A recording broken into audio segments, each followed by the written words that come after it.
مسلمان میں عقیدہ توحید پختہ کرتی ہے، اور دعا اس دولت کا نام ہے جو صرف مومن کے پاس ہے، کافر کے پاس نہیں۔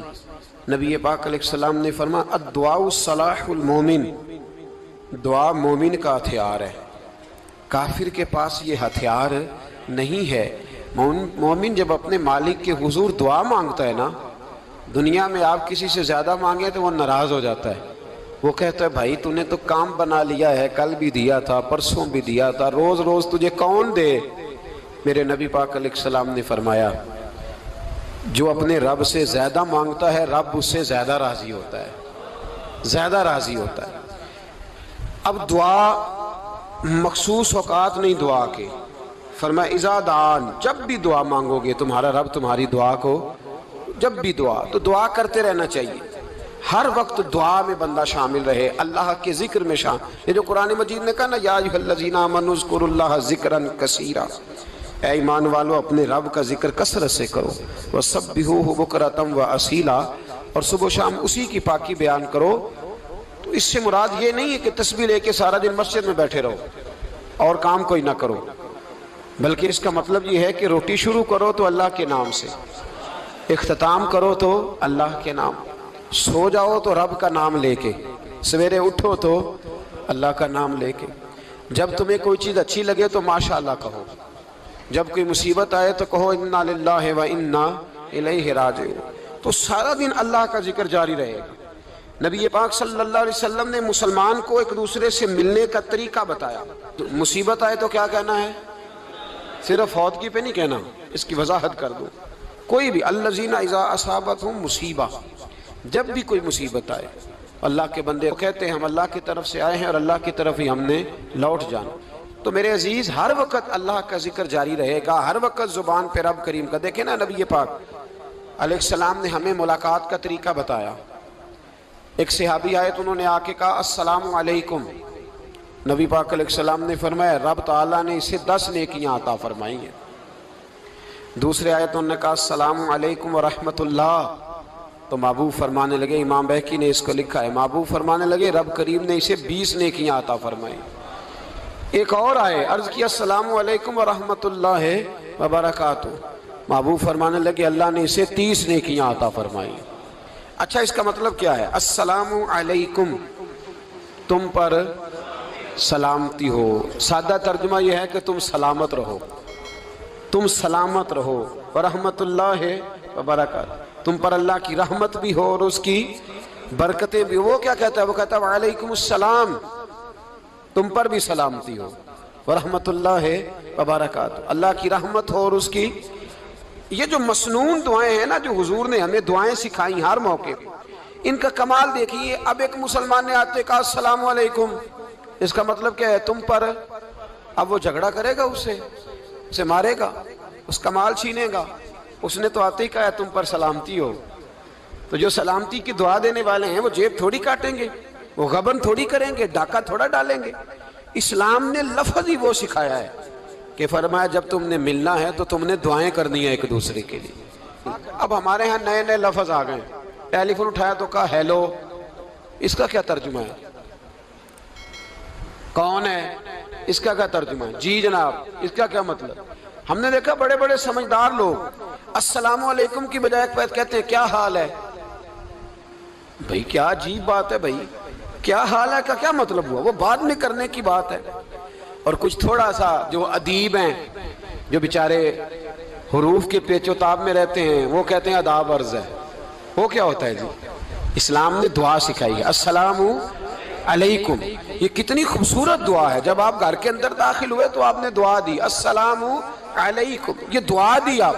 ایک صحابی حاضر خدمت ہوئے، عرض کی یا رسول اللہ صلی اللہ علیہ وسلم میرے گھر میں غربت رہتی ہے، کیا کروں؟ نبی پاک علیہ السلام نے فرمایا جب بھی گھر جایا کرنا گھر والوں سے سلام لیا کر، گھر والوں سے کیا کہا کر؟ السلام علیکم، جب بھی گھر جائے۔ یعنی گھر آیا، اب گھر والوں نے بتایا کہ ماچس کی ڈبیا تو لے آؤ۔ اب یہ دکان کونے پہ تھی گھر والے پہ، وہاں سے ماچس کی ڈبیا لے کے واپس گیا تو کہنے لگا السلام علیکم۔ پھر گھر والوں نے کہا ہو بتانا یاد ہی نہیں رہا، چینی بھی ختم ہو گئی ہے۔ تو یہ پھر گیا چینی لینے، لوٹ کے آیا تو کیا کہا؟ جب اللہ چاہتا ہے تو کہے، جب اللہ کے رسول چاہتے ہیں تو کہے۔ اس کا ترجمہ یہ ہے کہ تو کہہ، تو سلام لے۔ اللہ رسول چاہ رہے ہیں کہ تو سلام لے تاکہ تیرے گھر میں سلامتیاں ڈال دی جائیں۔ تو فرمایا سلام لینی ہے تو نے، اور ساتھ تو نے اس طرح کرنا ہے کہ 3 دفعہ سورۃ اخلاص کو پڑھنا ہے۔ امام قرطبی نے اس کو لکھا ہے۔ اس نے کہا حضور غربت بڑی ہے، غربت بڑی ہے تو کہ وظیفہ بتائیں۔ فرمایا جب بھی گھر جاؤ سلام لو اور 3 دفعہ سورۃ اخلاص پڑھو۔ وہ صحابی کہتے ہیں میں پکا ہو گیا۔ اب وہ کچھ دنوں کے بعد، کچھ عرصے کے بعد، کچھ مہینوں کے بعد واپس آئے تو صحابہ کرام علیہم رضوان فرماتے ہیں ہماری خواہش تھی کہ یہ کچھ بیان کرے، اب بتائے جو وظیفہ لے کے گیا تھا اس کا رزلٹ کیا نکلا۔ کہتے اس نے بڑی حیرت انگیز بات کی، حیرت انگیز عجیب انداز میں۔ کچھ لوگوں کا دل ہوتا ہے نا کہ مجھے ملے میرے پڑوسی کو نہ ملے، اور کچھ کا دل ہوتا ہے یار مجھے بھی ملا ہے اور الحمدللہ میرے پڑوسی کو ملا ہے۔ تو صحابی جب حاضر ہوئے تو صحابہ کہتے ہیں ہمیں تجسس تھا کہ یہ کچھ بتائیں، تو حضور نے فرمایا کیا حال ہے تیرا؟ کہا یا رسول اللہ کمال ہی ہو گئی ہے حضور، میں جب بھی گھر جاتا ہوں سلام لیتا ہوں اور 3 دفعہ سورۃ اخلاص پڑھتا ہوں، میں تو امیر ہو ہی گیا ہوں، میرے تو ہمسائے بھی امیر ہو گئے۔ کتنا پیارا ہے یہ جملہ، کتنا حسن ہے، اتنا اچھا لفظ کسی اور کے پاس ہے ہی نہیں جو الفاظ ہمیں ہمارے رسول نے عطا فرمایا۔ اس کو اپنائیے، اس کو اپنائیے۔ یہ الگ بات ہے کہ لوگ مطلب کے لیے سلوٹ کر لیتے ہیں بڑا سارا، لیکن مطلب کے لیے نہیں۔ جس کو جانے اس سے بھی سلام لیں، جس مسلمان کو نہیں جانتے اس سے بھی۔ تو نبی پاک نے ہمیں مسنون دعائیں سکھائیں۔ رات کو جب سونے لگیں اللہ کے رسول صلی اللہ علیہ وسلم نے ہمیں دعا سکھائی۔ حضور نے فرمایا جب سونے لگو تو مسلم شریف میں فرمایا تم نے یہ دعا پڑھنی، اللہم باسمک اموت و احیا۔ تم نے کہنا اے اللہ میں تیرے نام پر مرتا ہوں اور تیرے نام پر جیتا ہوں۔ نبی پاک صلی اللہ علیہ وسلم نے ایک حدیث میں فرمایا کہ یہ جو نیند ہے نا یہ موت کی چھوٹی بہن ہے، یہ موت کا ایک حصہ ہے۔ جس طرح انسان سو جائے تو کوئی خبر نہیں ہوتی کیا ہو رہا ہے، بالکل وہ اٹھا ہے تو اس نے کہا ہو یہ کیا ہوا، سو جاتا ہے نا آدمی اسے خبر نہیں ہوتی، اوہو میں نے تو 11 بجے اٹھنا تھا یہ تو 3 بج گئے، اب اسے خبر نہ رہی۔ سوتے ہوئے لوگ چوری کر لیتے ہیں، بلکہ اس طرح بھی ہوتا ہے کہ آدمی نے گکھڑ اترنا تھا، وہ پنڈی سے آ رہا تھا لیکن وہ سویا ہوا تھا، آنکھ تب کھلی جب کاموں کی آ گیا تھا، اب اس کا اس پر زور۔ تو فرمایا کیا پتا اب تو کھل گئی کاموں کی، جا کے لاہور جا کے کسی جگہ پہنچ کے، تو یہ بھی ممکن ہے کہ کھلے ہی نہ، نیند ہی موت کا سبب بن جائے۔ تو تو کہہ کے سو کہ یا اللہ تیرے نام پہ سو رہا ہوں، اللہ کس نام پہ سو رہا ہوں۔ یار اگر ہم ان دعاؤں کا حسن سمجھے، مت اللہم باسمک اموت و احیا، یا اللہ میں تیرے نام پہ سوتا ہوں اور تیرے نام پر اٹھتا ہوں، گویا کہہ رہا یا اللہ میری نیند بھی تیرے فضل سے ہی ہے، اور اگر آنکھ کھل جائے تو وہ بھی تیرے فضل سے ہی ہے۔ کتنا اعلیٰ نبی پاک علیہ السلام نے انداز سکھایا۔ اور پھر بخاری شریف میں حدیث موجود ہے، فرمایا جب اٹھو تو کہو الحمدللہ الذی احیانا احیانا بعد ما اماتنا والیہ النشور۔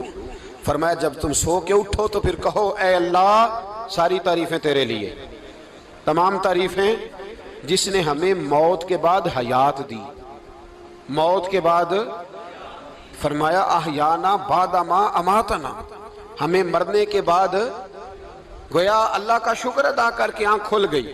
دیکھیں کس طرح اسلام مسلمان کو اللہ کے ساتھ جوڑتا ہے۔ فرمایا شکر کر، آنکھ کھل گئی، کہ یا اللہ تیرا شکر ہے تو نے موت کے بعد ہمیں دوبارہ حیات عطا فرمائی، یہ شکر ادا کرو۔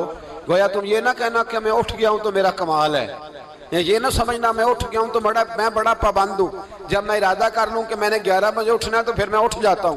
یہ نہ کہنا کہ یہ الارم بڑا اچھا ہے، یہ مجھے اٹھا لیتا ہے۔ ذہن کے اندر خیال کر کہ نیند تو موت کی طرح تھی، یہ جو میں اٹھ گیا ہوں تو اپنے رب کے فضل سے اٹھا ہوں، جو میں اٹھ گیا ہوں، جو ابھی اٹھے ہیں وہ تو بول دینا کم از کم کہ میں اپنے رب کے فضل سے اٹھ گیا ہوں۔ تو دعا سکھائی۔ پھر دیکھیے نبی پاک صلی اللہ علیہ وسلم نے فرمایا جب تم بیت الخلاء میں جاتے ہو نا، واش روم میں جاتے ہو تو گندی چیزیں ہوتی ہیں، وہاں شیطان ہوتے ہیں، جنات ہوتے ہیں، یہ گندگی پہ ہوتے ہیں۔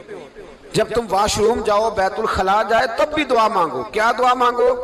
وہ دعا بھی نبی پاک صلی اللہ علیہ وسلم نے ہمیں تعلیم فرمائی اور بخاری میں ہے، کہا پڑھا کرو اللہم انی اعوذ بک من الخبث والخبائث، کہو اے اللہ ناپاک چیزوں سے میں تیری پناہ مانگتا ہوں، وہ نر ہوں یا مادہ ہوں۔ اللہ میں تیری پناہ مانگتا ہوں۔ واش روم کے اندر بہت ساری بری چیزیں ہوتی ہیں، جوان میری بات پر توجہ فرمائیں، وہاں بہت ساری گندی چیزیں ہوتی ہیں۔ انسان کئی دفعہ واش روم میں جاتا ہے، اسے وسوسے زیادہ آتے ہیں، یہ نوٹ کریں میری بات کو۔ اصل میں نا ہم بات ڈھونڈ رہے ہیں علاج اپنی بیماریوں کا، حالانکہ علاج تو سارا مدینے والے رسول کے پاس موجود ہے، محبوب کے پاس ساری دوائیاں ہیں۔ تو نبی پاک علیہ السلام دیکھیں نا، انسان واش روم میں جاتا ہے، اسے وسوسے آتے، برے خیالات آتے، وہ گناہ کی طرف کئی دفعہ مائل ہوتا ہے، تو کہا تو دعا پڑھ کے جا، اللہم انی اعوذ بکا، یا اللہ میں تیری پناہ مانگتا ہوں، من الخبث والخبائث، ہر خبیث اور بری چیز سے میں تیری پناہ مانگتا ہوں، وہ نر ہو یا یار کتنا عظیم دین ہے، کتنا عظیم میرے مصطفیٰ کریم کا وہ والا دین ہے۔ اصل میں اللہ کرے بی اے پاس بچے کو بیت الخلاء کی دعا بھی یاد ہو جائے، ایسے یاد ہو جائے، اور اس کے ماں باپ سمجھ لیں کہ جوان ہو گیا ہے، تو اب ہو سکتا ہے اس کی طرف شیطان حملہ زیادہ کرے، اسے خراب کرنے کی کوشش کرے، تو لہٰذا اسے دعا سکھائی جائے تاکہ اس کو پہلے سے پتا ہو کہ میں نے اس بے ایمان سے بچنا کس طرح سے۔ اب آپ دیکھیے نبی پاک علیہ السلام نے ہمیں دعا سکھائی، مصنف ابن ابی شیبہ میں۔ کون سی دعا؟ واش روم سے نکلنے کی۔ اللہ اکبر، بڑی زبردست دعا ہے، بڑی زبردست۔ آپ یقین کریں اس ایک ایک دعا پر ایک ایک پورا بیان ہو سکتا ہے، ایک ایک۔ یہ اس لیے نہیں میں کہہ رہا کہ میں کوئی عالم فاضل آدمی ہوں، آپ کہیں گے کہ بتا رہے ہیں میں بڑا پڑھا لکھا ہوں، صرف یہ عرض کر رہا ہوں کہ اس کے فوائد پر، ثمرات پر جو اللہ تبارک و تعالیٰ امت کو دیتا ہے، ان دعاؤں کی جو فضیلت حدیثوں میں آئی، اور پھر جو اس کے فوائد ہے، اور اس پر بات کروں تو ایک دعا تقاضا کرتی ہے کہ اس پر پورا ایک لیکچر ہونا چاہیے۔ دیکھیے آپ واش روم سے نکلے، دعا کیا ہے؟ دعا کے لفظ کے الحمدللہ الذی، ایک حدیث میں لفظ ہے غفرانک، غفرانک، اے اللہ میں تجھ سے بخشش چاہتا ہوں۔ اور جو مشہور اور معروف ہے مصنف ابن ابی شیبہ کی روایت، فرمایا الحمدللہ الذی اذھب عنی العذا وعافانی، فرمایا اے اللہ تیرا شکر ہے۔ واش روم سے نکلا ہے تو کہہ رہا ہے یا اللہ تیرا شکر ہے، تو نے مجھ سے اذیت دور کی، وعافانی، اور تو نے مجھے عافیت عطا کر دی، اذیت دور کر دی اور عافیت۔ بولیے، واش روم سے نکلا ہے تو کیا کہتا ہے؟ یا اللہ تیرا شکر ہے، تو نے مجھ سے اذیت دور کر دی اور مجھے عافیت۔ ڈاکٹر حکیم ہومیوپیتھک ایک چیز پر متفق کم ہوتے ہیں، پتہ ہے نا آپ کو، لیکن اس بات پر سب کا اتفاق ہے کہ اگر کسی کو قبض ہو جائے نا تو شاید 70 یا 72 بیماریاں لگ جاتی ہیں اس کو۔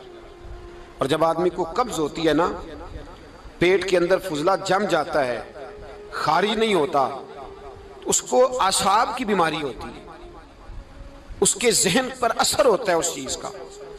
آپ یہ مت سمجھیں کہ کھانا کھانا یہ ایک کمال ہے، اللہ نے یہ بھی نعمت بنائی ہے کہ کھانا جب خارج ہوتا ہے تو وہ بھی اللہ کا بہت بڑا احسان ہے۔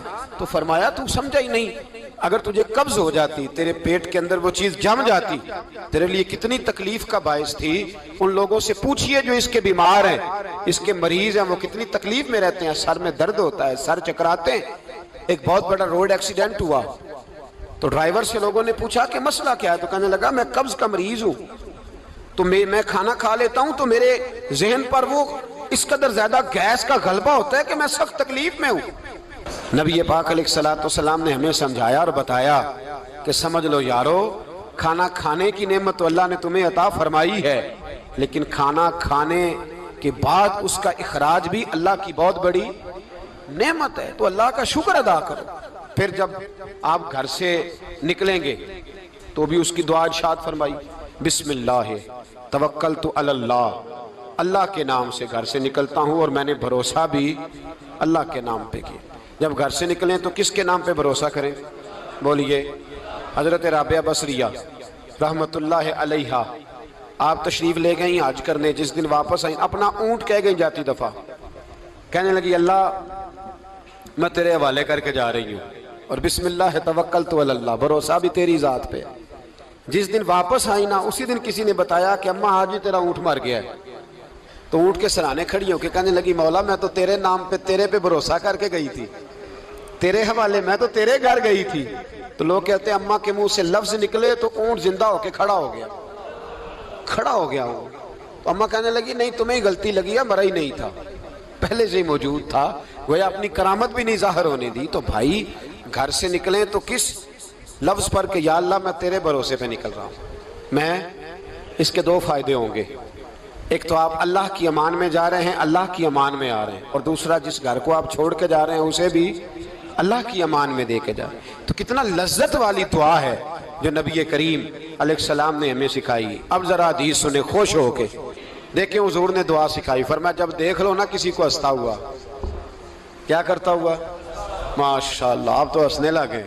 جب کسی کو ہنستا ہوا دیکھو تو کہا کرو اضحک اللہ سنک. یہ دعا یہ بخاری ہے. فرمایا دعا مانگا کرو جب کسی مومن کو ہنستے ہوئے دیکھو تو دعا مانگو اضحک اللہ سنک، اللہ تجھے ہنستا ہی رکھے، اللہ تجھے، بولیے، جل نہ جایا کرو کہ میں پریشان ہوں تو یہ ہنس کیوں رہا ہے، جھلا نہ کرو، بلکہ کیا کرو، اللہ تجھے ہنستا رکھے، اللہ تجھے. نبی پاک صلی اللہ تعالی علیہ وآلہ وسلم نے فرمایا، ترمذی میں حضرت اسامہ بن زید رضی اللہ تعالیٰ عنہ سے حدیث مروی ہے، حضور نے فرمایا جس نے کسی کے ساتھ احسان کیا اور جس پر احسان کیا، اگر اس نے یہ دعا پڑھ دی نا جزاک اللہ خیرا، تو فرمایا اس نے اللہ کی بھی پوری حمد کر دی اور محسن کا صحیح شکریہ بھی ادا کر دیا. کیا کہنا ہے؟ جزاک اللہ، اللہ تجھے بہترین جزا عطا کرے. اس کا ترجمہ کیا ہے؟ اللہ تجھے بہترین، کیونکہ حضور فرماتے ہیں من لم یشکر الناس ولم یشکر اللہ، جس نے بندوں کا شکریہ ادا نہیں کیا اس نے اللہ کا بھی شکریہ ادا نہیں کرنا. تو کیا کہنا چاہیے؟ جزاک اللہ خیرا. اور اگر اماں کہتی ہو بچوں کو انگریزی سکھانی ہے تو کیا کہنا ہے پھر؟ شکریہ ادا کرنے میں کیا کہنا ہے؟ Thanks, thank you. وہ خدا کے اس کا ثواب کتنا ہے؟ بولے انگریزی ایک زبان ہے، اس کو زبان ہی رہنے دیں.